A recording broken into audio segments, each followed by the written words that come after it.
Today's big job market headline is the August job openings and labor turnover summary released this morning by the Bureau of Labor Statistics.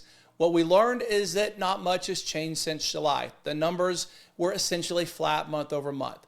Job openings came in at 7.2 million, which is where they were the month before, but that is compared to 7.6 million in August of last year. So big decrease from there, but that's not a recent thing. That decline happened months ago, and we've been relatively flat since. Hires were down slightly, 5.1 million versus 5.2 in July, but on a positive note, so were separations. They were 5.1 versus 5.2 million in July. And quits and layoffs were pretty much at the same level as they were the previous month. So it seems just like a whole lot of waiting and seeing for employers, not just doing a whole lot of hiring right now, but not making significant moves in the other direction either. Now, it's important to keep in mind this data is a month old, so we'll see what happens tomorrow when ADP releases their national employment data for September. So that is much more recent, but it's also collected very differently. That is payroll of private companies versus the survey data that the BLS collects, and we know that that has been criticized widely, to say the least, over the past few months, and for very good reason. The revisions have been driving everyone crazy, and they did have revisions again for July, but not as extreme as they have been. In fact, they weren't too painful. Openings actually went up by 27,000, so that's a rare step in the right direction. But unfortunately, hires went down by 68,000, so that's big, but separations also went down by 68,000. So that really washes itself out. I guess you could argue there's a net gain, although reasons abound to be skeptical of those numbers. So really looking forward to see what ADP reports tomorrow morning. Hopefully that's good news. In other job news, today is the last day on payroll for 154,000 federal workers who are leaving this week after taking a buyout. The buyout program is part of the Trump administration's push to shrink the size of government.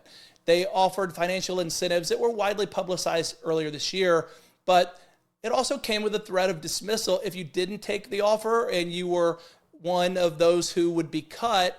And so a lot of workers took advantage of this and have effectively already been on paid leave, but it is official today on the last day of the month. Now, what this represents is the second largest single year exodus of civil servants in the past 80 years. And that has left many concerned about what it will mean.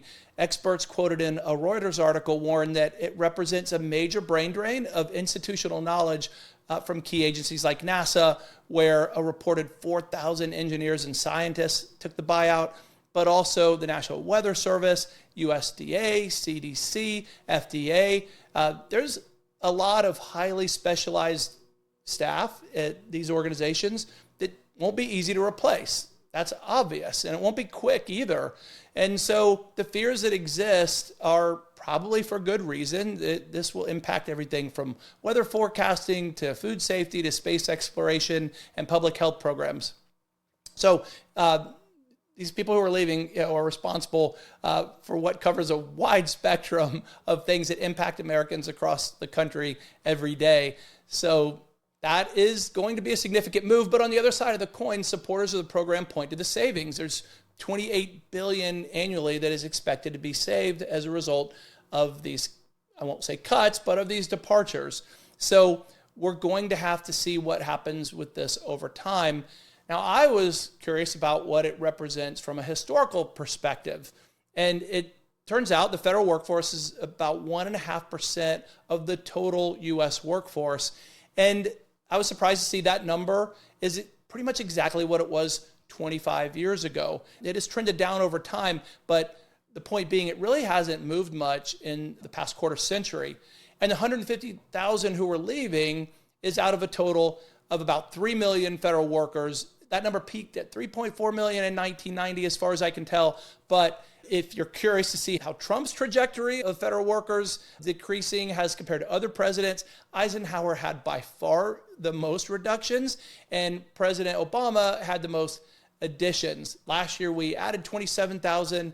This year, we're losing 150,000 or more. So Definitely it goes up and down. But what I found most interesting, just as a side note almost, is that it is nearly impossible to get an accurate number of how many federal employees we have. The Office of Personnel Management shows one thing, the Congressional Budget Office data shows something else, and I looked at source after source. It's supposed to be credible, and the numbers were all over the place. So I'm using that 3 million number. Don't quote me on that, but that's as close as I could get to it. So those are your big headlines for today. But before we go, your fun fact, and that is that happiness at work can increase productivity by up to 31%. Happy workers means productive workers, which should surprise no one. It just makes sense. So wherever you are, hopefully you are happy. Hopefully you're productive. And I appreciate you listening. Thank you for that. Please like and subscribe. Share with anyone you think might be interested. And I look forward to speaking with you tomorrow.